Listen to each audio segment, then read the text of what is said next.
Our dumbbell scoops to bent reverse flies are a combo move focusing on the chest, the front delts, so the front of your shoulders, your rear delts, the back of your shoulders, and your upper back as well. These are working muscle groups that typically go against each other. So we're working the front portion and the back portion of that upper body here by transitioning back and forth between these two moves.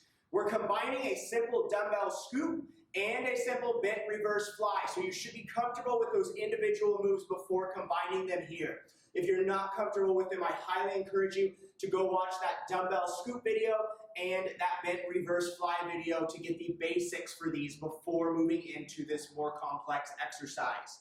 So we're going to grab our two weights, feet together, about kind of in a relaxed position, hip distance apart here. We're going to go into those dumbbell scoops. That's where those arms stay fairly straight, rotating those palms up towards the ceiling and bringing those pinkies together in front of the chest at the top, controlling that movement. We're not swinging.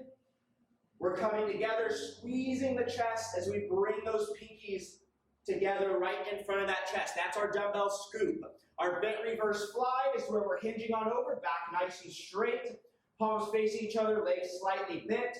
Again, arms are fairly straight. We're not bending them very much. This isn't a bent over row. We're coming nice and wide.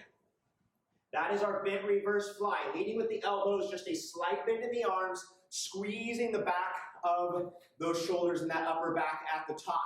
Now we are simply combining those two movements. So that dumbbell scoop, let it come back down to our sides, hinge on over, bend those legs slightly, bent reverse fly, stand on up, back to those scoops again. So we're simply going back and forth between those two movements.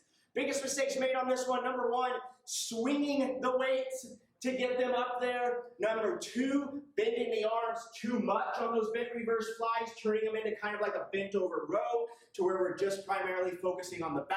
We're trying to encapsulate that whole shoulder here, working that front and that rear, so make sure you're going nice and wide. Last most common mistake on this one is simply not being comfortable with those two exercises before combining them. So make sure that you have watched those other videos if you have not already so that you know the basics of those two, and then focus on the transitioning back and forth for this movement.